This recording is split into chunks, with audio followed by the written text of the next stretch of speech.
Rương. Giá trị của thời gian. Chuyện giá trị của thời gian. Dạ. Giá trị của thời gian. Giá trị của thời gian. Cái này mình có thể đọc là giá trị. Nhưng ai an tha giá trị rồi có giá trị.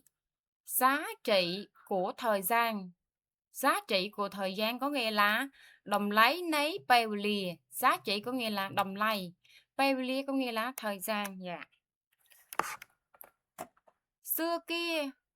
một vị vua và một người đàn ông lười biếng tên Harry là bạn rất tốt của nhau. Xưa kia, một vị vua và một người đàn ông lười biếng tên Harry là bạn rất tốt của nhau. Xưa kia, một vị vua và một người đàn ông lười biếng tên Harry là bạn rất tốt của nhau. Dạ. Xưa kia dân ai vậy tha ca pi đám được ca prey ní ban đá. Dạ, ca pi đám. Miênព្រះមហាក្សត្រមួយអង្គ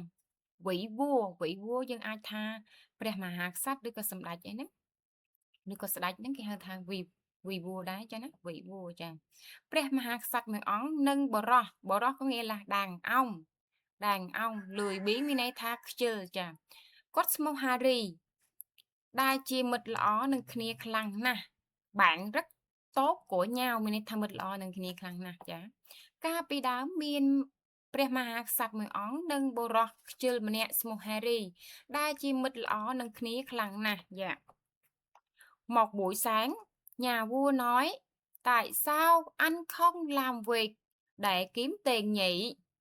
Một buổi sáng, nhà vua nói, tại sao anh không làm việc để kiếm tiền nhỉ? Kiếm tiền nhỉ? Này mình đọc là nhị. Nhờ y nhi hỏi nhị. Nâng bị thai mày ở đấy thế chà, nâng bị kinh thai đấy.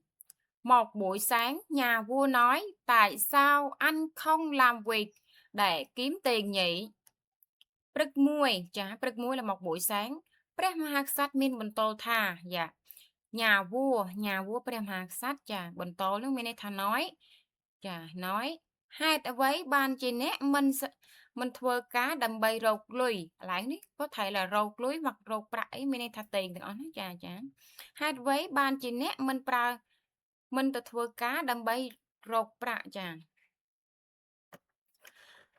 ព្រឹកមួយព្រះមហាក្សត្រមានបន្ទោលថាហេតុអ្វីបានជាអ្នកមិនធ្វើការដើម្បីរកប្រាក់dạ Harry trả lời không ai giao việc cho tôi cả không ai giao việc cho tôi cả này mình có thể đọc là giao hoặc là giao việc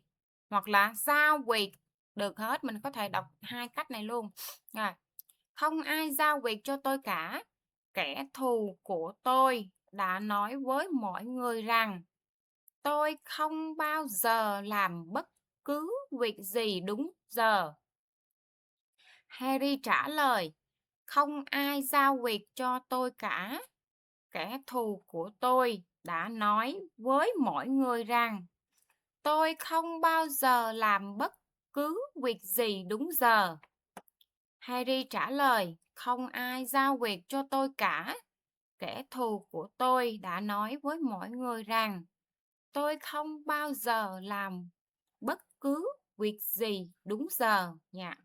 Harry trả lời có nghĩa là slide có nghĩa là trả lời dạ.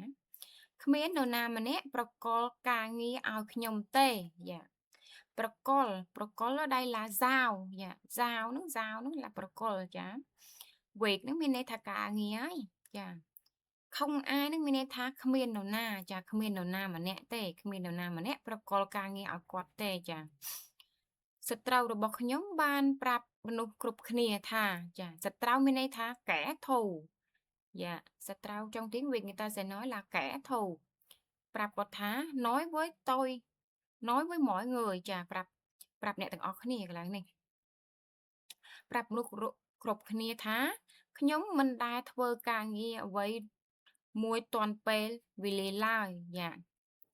mình đã thưa ca nghe vậy muội dạ bất cứ việc gì lại ní bất cứ việc gì toàn vé mình tha đúng giờ mình tha toàn vé rồi cái trâu vé nó qua bạn này tha គាត់ម្នាក់ហ្នឹងគាត់អត់ដែលធ្វើអ្វីមួយដែលទាន់ពេលឬក៏ត្រូវនឹងពេលវេលាឡើយចា Harry ឆ្លើយថាគ្មាននរណាម្នាក់ប្រគល់ការងារឲ្យខ្ញុំទេសត្រូវរបស់ខ្ញុំបានប្រាប់មនុស្សគ្រប់គ្នាថាខ្ញុំមិនដែលធ្វើការងារអ្វីមួយទាន់ពេលវេលាឡើយ Vị vua tốt bụng nói Vị vua tốt bụng nói Vị vua tốt bụng nói ចា Nếu như ăn thà vị vua vào y quy nặng vị chà vị u a u vào u vua vị vua còn cái này là tốt bụng nè ô tàu tốt rất tốt u ngà ung bào ung bung nặng bụng tốt bụng dạ vị vua tốt bụng nói anh có thể vào ngân khố của ta và mặc sức lấy của cải cho đến khi mặt trời lặn. Vị vua tốt bụng nói, anh có thể vào ngân khố. Này mình đọc là ngân khố. Ngờ ân ngân. Ngân. Khờ ô khô sắc khố. Khố. Ngân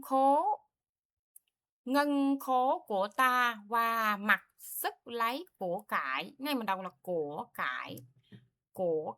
ai cờ ai cai hỏi cải của cải cho đến khi mặt trời lặn n ăn l ăn lăng nặng lặn cho đến khi mặt trời lặn dạព្រះមហាក្សត្រដ៏មានព្រះដ៏មានបតីល្អlại là tốt bụngមានន័យថាបតីល្អហើយគាត់មានបន្ទោលថាមានន័យថាnói rằng អ្នកអាចចូលទៅក្នុងខ្លាំងទ្របចាខ្លាំងទ្របនោះមានន័យថាងាំងខចាហ្នឹងរបស់ខ្ញុំហើយយកទ្របសម្បត្តិតាមចិត្តcó nghĩa là យកទ្រព្យសម្បត្តិនោះបានន័យថា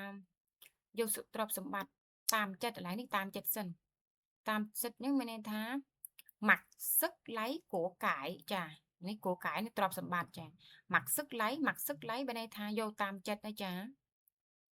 រហូតដល់ពេលព្រះអាទិត្យលិចចា រហូតដល់ពេលព្រះអាទិត្យលិច là khi đến khi mặt trời lặn នេះមានន័យថាព្រះអាទិត្យលិចវិញចាលិចទៅវិញហើយចាបានន័យថាយកមកដល់ឡើយតិចនេះចាព្រះមហាក្សត្រដ៏មានប្រតិយល្អមានបន្ទោលថាអ្នកអាចចូលទៅក្នុងខ្លាំងទ្រព្យរបស់ខ្ញុំហើយយកទ្រព្យសម្បត្តិតាមចិត្តបានរហូតដល់ព្រះអាទិត្យលិចចារហូតទៅដល់ពេលព្រះអាទិត្យលិចចា Harry vội vàng về nhà kể chuyện này với vợ. Harry vội vàng, nghe mình đọc là vội vàng. Ôi ôi vào, ôi vôi nặng vội. Ôi ôi vào, ôi vôi nặng vội. Vội vàng. Về nhà kể chuyện này với vợ. Harry vội vàng về nhà kể chuyện này với vợ. Harry vội vàng về nhà kể chuyện này với vợ. Harry ប្រញាប់ត្រឡប់ទៅផ្ទះចាប្រញាប់មានន័យថា vội vàng ចាត្រឡប់ទៅផ្ទះឡាមានន័យថា về nhà ចាត្រឡប់ទៅផ្ទះ về nhà ហើយប្រាប់រឿងនេះដល់ប្រពន្ធរបស់គាត់កែchuyệnមានន័យថាប្រាប់រឿងនេះចាគាត់ប្រាប់រឿងដែលសម្ដេចគាត់ឲ្យរឿងដែលព្រះមហាក្សត្រនឹងឲ្យទ្រព្យគាត់នឹងចាដល់ប្រពន្ធរបស់គាត់ប្រពន្ធcó nghĩa là vợ người vợ là ប្រពន្ធចា Harry ប្រញាប់ត្រឡប់ទៅផ្ទះហើយប្រាប់រឿងនេះដល់ប្រពន្ធរបស់គាត់dạ cô vợ nói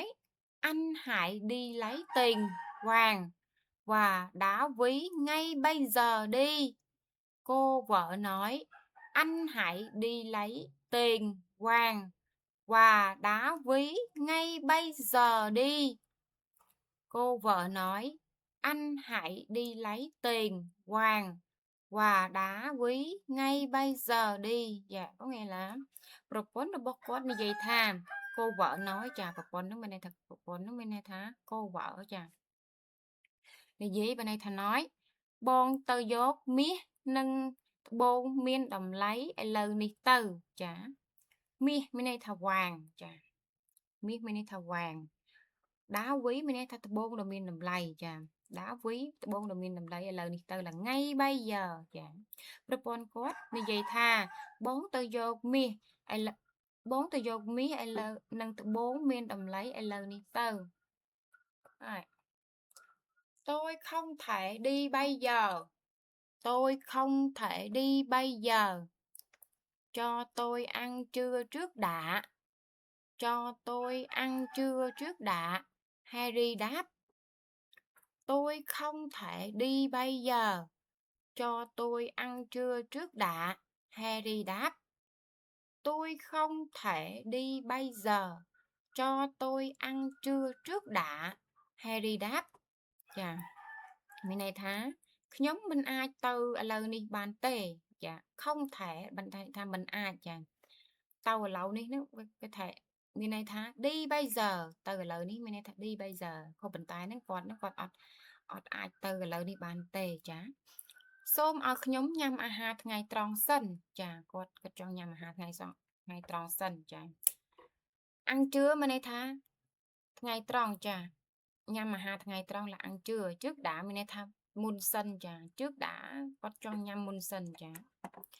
Harry slide chà Harry slide nhóm mình ai từ lời đi bàn tê xôm ở nhóm hai ngày nhắm hai ngày tròn sân chà Harry slide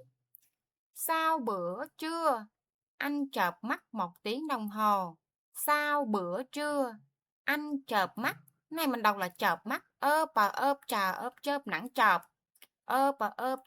chợp nắng chợp á tờ ác mờ ác mắt sắc mắt chợp mắt anh chợp mắt 1 tiếng đồng hồ anh chợp mắt 1 tiếng đồng hồ dạ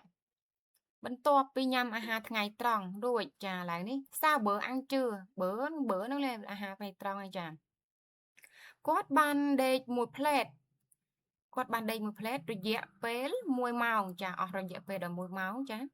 ដេកមានន័យថាចើបម៉ាក់វៀតណាមគេហៅថាពេលខ្លះហ្នឹងគេប្រើពាក្យចើបម៉ាក់ហ្នឹងមានន័យថាសំដៅទៅការដេកបន្តិចចាដូចយើងដេកថ្ងៃត្រង់អញ្ចឹងចាយើងញ៉ាំបាយហើយយើងដេកបន្តិចណាចាហ្នឹងគេហៅថាchợp mắt Việt Namគេប្រើថាchợp mắt hoặc là គេហៅថាងូtrưaក៏បានដែរពេលយើងគេងថ្ងៃត្រង់ហ្នឹងចាយើងសម្រាប់ថ្ងៃត្រង់ចាchợp mắt là គាត់បានដេកមួយផ្លែតអស់រយៈពេល1ម៉ោងបានន័យថា1 tiếng đồng hồ 1 tiếng đồng hồ là 1 ម៉ោងចាបន្ទាប់ពីញ៉ាំអាហារថ្ងៃត្រង់រួចគាត់បានដេកមួយផ្លែតអស់រយៈពេល1ម៉ោងចា sau đó vào buổi chiều muộn buổi chiều yêu chào yêu chiêu quyền chiều yêu chào yêu chiêu quyền chiều chà anh nói gì anh thầm muộn u o nào u màu u mu nắng muộn u o nào u màu u mu nắng muộn chiều muộn anh nhặt lấy nếu mình anh ấy dân anh thay nhặt á hoặc là ác nhà ác nhặt nắng nhặt lấy hoài cái túi rồi đi đến cung điện của nhà vua cung điện ú ngào ung cào ung cung y e nào yên đào yên điên nặng điện cung điện của nhà vua sau đó vào buổi chiều muộn anh nhặt lấy vài cái túi rồi đi đến cung điện của nhà vua sau đó vào buổi chiều muộn anh nhặt lấy vài cái túi rồi đi đến cung điện của nhà vua có nghĩa làបន្ទាប់មកនៅពេលរសៀលល្ងាចចាជិតល្ងាចចាchiều muộnចាជិតល្ងាចគាត់បានយកថង់ là cái túiចាcái túi làថង់ហើយចេញដំណើរទៅកាន់ព្រះរាជវាំងចាព្រះរាជវាំងរបស់មហាក្សត្ររបស់ព្រះមហាក្សត្រចា đi đến mình tha tranh từ chà đi đến đi hay đến mình tha thua đồng nào tới thua đồng nào tranh từ chàបន្ទាប់មកនៅពេលរសៀលជិតលិចចាគាត់បានយកថង់ហើយចេញដំណើរទៅកាន់ព្រះមហាក្សត្ររបស់ព្រះរាជវាំងអាសន្លោចដប់ស្អីបន្ទាប់មកនៅពេលរសៀលជិតល្ងាចគាត់បានយកថង់ហើយចេញដំណើរទៅកាន់ព្រះរាជវាំងរបស់ព្រះមហាក្សត្រយ៉ាtrên đường đi anh thấy nóng nên ngồi dưới gốc cây nghỉ ngơi. Trên đường đi, anh thấy nóng nên ngồi dưới gốc cây nghỉ ngơi. Trên đường đi, anh thấy nóng nên ngồi dưới gốc cây nghỉ ngơi. Dạ. Trên đường đi anh thấy nóng nên ngồi dưới gốc cây nghỉ ngơi. Bên này tha tam phẩu chà, nơi tam phẩu đó là trên đường đi chà. Quát miên aram thạc đào là cảm thấy nóng, bên này thạc đáo. Được chứ nét quát ban ăn cùi sầm rạ là ngồi nó ăn cùi chà, sầm rạ nó là nghỉ ngơi chà. Nơi còng đàm chờ là dưới gốc cây bên này thác còng đàm chờ dạ. Nơi tam phẩu quát miên aram thạc đào, được chứ nét quát ban ăn cùi sầm rạ nơi còng đàm chờ dạ. 2 giờ sau, anh đứng dậy để đi thì tình cờ trông thấy một người đàn ông đang biểu diễn mấy trò ảo thuật. 2 giờ sau, anh đứng dậy để đi thì tình cờ trông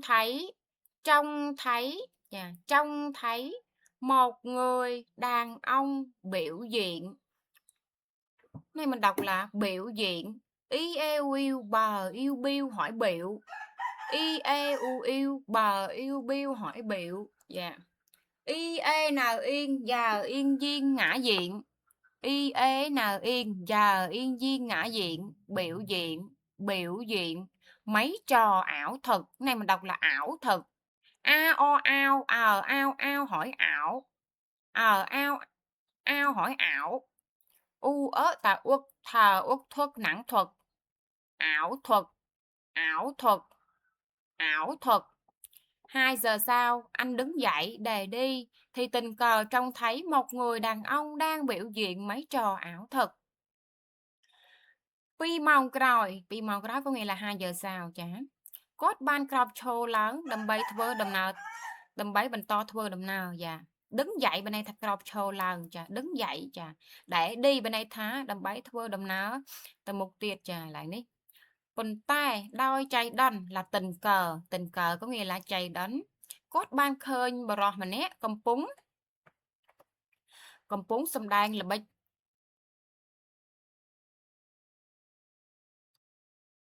bạch tấp chà là bạch tấp phần to là bạch tập mùi chấm nuôn chà lại ní cái thai cái một người đàn ông bên này thà bồ rò mà nè chà cầm pung là đang biểu diễn nó chà có sầm đan là biểu diễn bên này tha sầm đan mấy trò ảo thật chà mấy trò ảo thật bên này tha là bạch việt tầm môn chà mùi chấm nuôn chà pi mong còi một cốt ban crop show lớn đầm bay thưa đầm nào đầm bay bần to thưa đầm nào chà Phần tay đôi chạy đón cốt ban khơi mà rồi mà nét công pung tay sầm đai là bạch về tầm muốn mua chùm luôn chả. Anh dừng bước đi để xem trong 1 tiếng đồng hồ. Anh dừng bước để xem trong 1 tiếng đồng hồ. Anh dừng bước để xem trong 1 tiếng đồng hồ. Anh dừng bước để xem trong 1 tiếng đồng hồ. Có nghĩa là cốt ban chụp chà dừng bước là cốt chụp và cốt chụp thua đầm nào ta bên này thật cốt chụp mớ chà đầm bấy mơ ca sầm đai dẹp với mùi màu chà để xem bên đây thá đầm bay mơ chà đầm bay mơ nữa chà đầm bay ca sầm kẹt được ca mơ ấy nữa chà dẹp với mùi màu bên đây thá trong 1 tiếng đồng hồ 1 tiếng nữa là mà máu chà cốt ban chụp đầm bay mơ ca sầm đáy rồi bo đồ dạ mẹ này lại đi đồ dạ đó đồ dạ về mùi màu chà ui cột prà màu đầu mà máu mơ kế. Khi anh đến cung điện thì cũng là lúc mặt trời lặn. Khi anh đến cung điện thì cũng là lúc mặt trời lặn. Này mình đọc là mặt trời lặn. A tờ ác mờ ác mắt nặng mặt. Mặt mặt mặt trời. A n ăn l ăn lăng nặng lặn. L ăn lăng nặng lặn có nghĩa là mặt trời lặn. Mặt trời lặn chả. Khi anh đến cung điện thì cũng là lúc mặt trời lặn. Rồi, nơi bê quạt từ đó Pri chuan chà, cung điện mình theo Pri chuan. Có chia bê đài pre à tích lịch hòn đài chà, vì lịch pre à tích lịch tới hay lại nít mặt trời lặn mình theo pre à tích lịch tới hai chà. Nơi bê quạt từ đó Pri chuan. Có chia bê đài pre à tích lịch hòn đài chà. Cổng cung điện đã đóng. Cổng cung điện đã đóng chà. Thuê đi chụp ván lại nít thuê đi chụp ván. Bàn bật đuổi hai đã đóng mình thật bật chà bật với nhau lại nít. Thuê đi chụp ván. Bàn bật đuổi bình chà. Đứa của bật bình hai chà lại nít. Thế là anh trở về mà chẳng lấy được gì. Thế là anh trở về nhà mà chẳng lấy được gì. Thế là anh trở về nhà mà chẳng lấy đi là mình đọc là chẳng á ngờ ăn chờ ăn chăng hỏi chẳng lấy được gì. Thế là anh trở về nhà mà chẳng lấy được gì. Đôi chứ này chà thế là đôi chứ này. Quát ban trò lọp tập tiệc Vinh là trở về nhà trở về mình này thà trò lọp tiệc mình này thà nhà chá. Đói mình bán vô ở vậy sao? Đói mình bán vô của vậy sao? Có nghĩa là chẳng lấy được gì. Chẳng lấy được gì mình này thà. Mình bán vô ấy sao chà. Chẳng mình này thà. Việc thà chẳng nó vì đôi thà không chân đá không lấy được gì chà không lấy được gì á bên này được kia đá lại nè bên này thà mình bán vô ấy sao chà chẳng lấy được gì cả mình bán vô ấy sao đôi này có ban trò lọc tập tiệc với đôi mình bán vô ấy sao chà dạ xin cảm ơn